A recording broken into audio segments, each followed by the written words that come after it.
So I want to talk real briefly about. I had the opportunity to take my Roland Handsonic HPD-20 into the studio, really for the first time.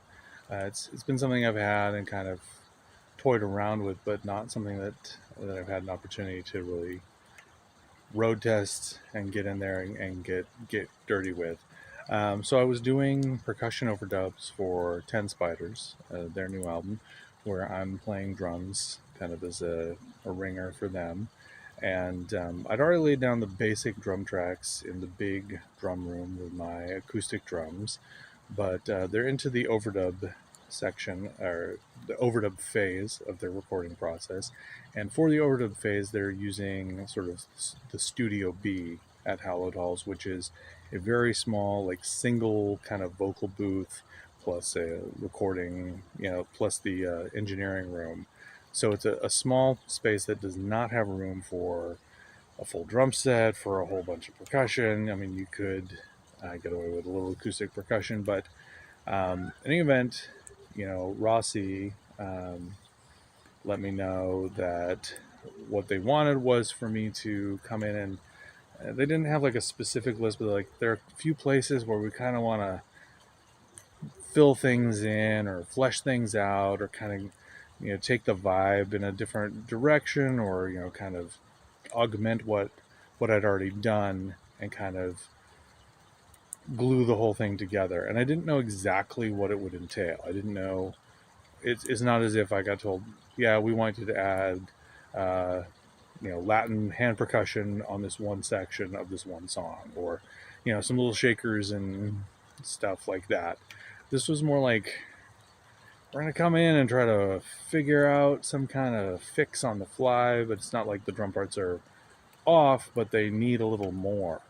And so I brought the Handsonic and I brought my wave drum to give me the most flexibility, and ended up doing 3 separate kind of projecty patches using ended up using exclusively the Handsonic. So the first thing that it did well for all 3.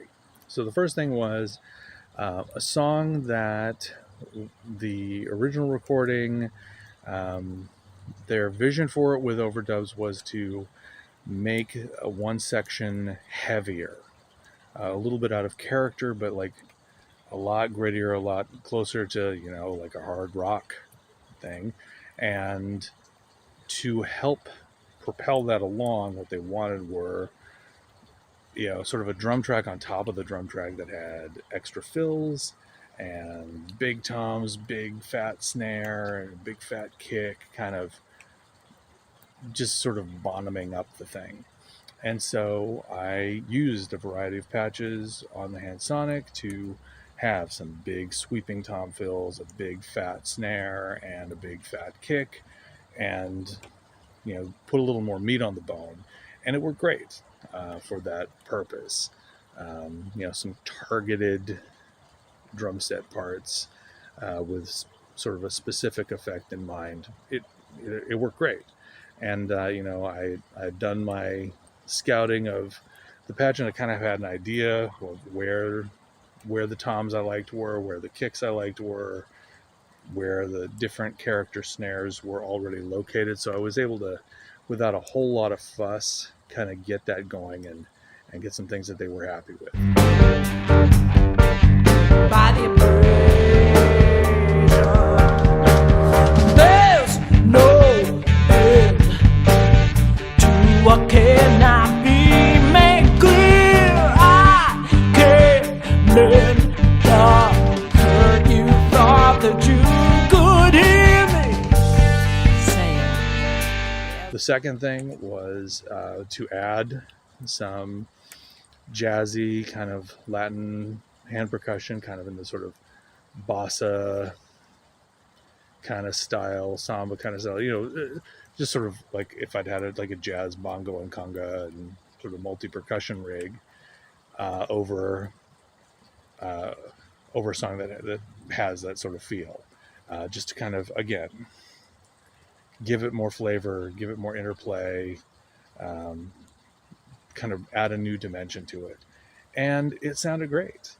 for that purpose. And I have some video content of that maybe I'll cut away to that kind of demonstrates what that was like.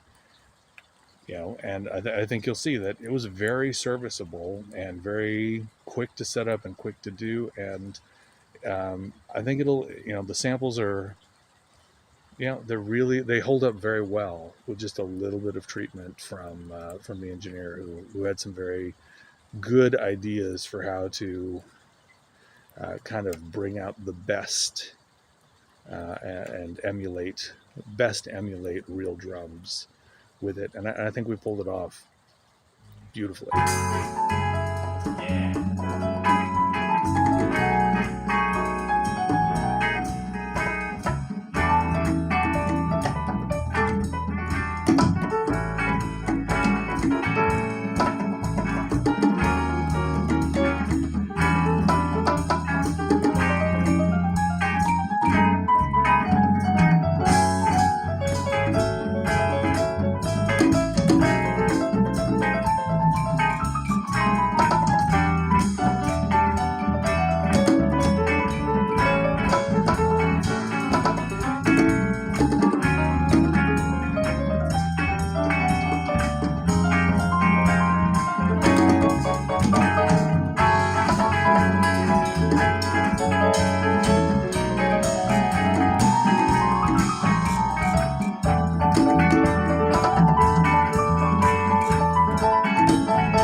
And then the final thing that I ended up using it for was there was sort of almost like a sound effects section. There's a song where it's kind of like a little bit tongue-in-cheek, a little bit silly, and we're doing all these sort of party noises. And it's basically like just kind of banging on pots and pans and having this, kind of metallic, percussive, unique thing come out of nowhere and kind of take the spotlight for a second and just kind of be a nice surprising layer that's adding to this overall effect. And that too, just there was a patch that worked for that idea, and I was able to kind of just improvise something on my own. Yeah, we do party. Yeah, we do party. Yeah, we do party. Yeah, we do party. There was dancing and music, some good food too. Yeah, we do party. Without you, it's so good. Oh,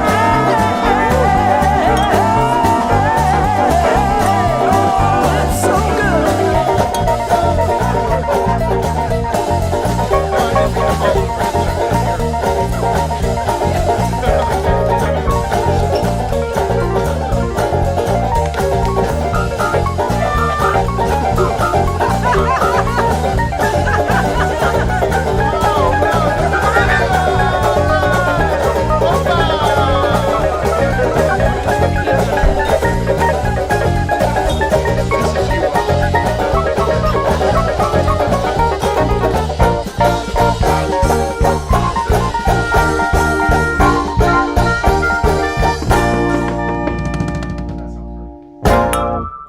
So again, it's kind of in conclusion, what I'd say is that, it really passed the test for me of in a situation like it is very serviceable in the studio especially for targeted overdubs.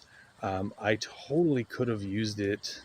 I could have actually, like, if this had been an album project where I needed to come in into a situation where there are no drums, but they need like the real feel of a drummer, and they've been using a drum machine or something and they want to replace it out, but they don't have space to set up a real kit, I could have totally used this.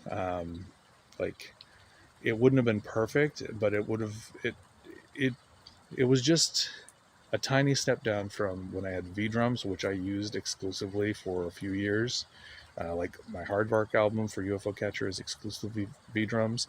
And while they are not as fluid and fully responsive as real drums. They're great in their own way, and so was this. So having now used it in the studio, I would say that I'm definitely going to hold on to my Handsonic, and I can imagine now more clearly the kind of situations where it can shine. And so I think it fully passed the test, and great tool to have in the arsenal. And the depth of sampling and the number of zones that you have in terms of having like a lot of things at your fingertips right on demand. It's a flexible, powerful tool, and I was very impressed with how it road tested. So until next time.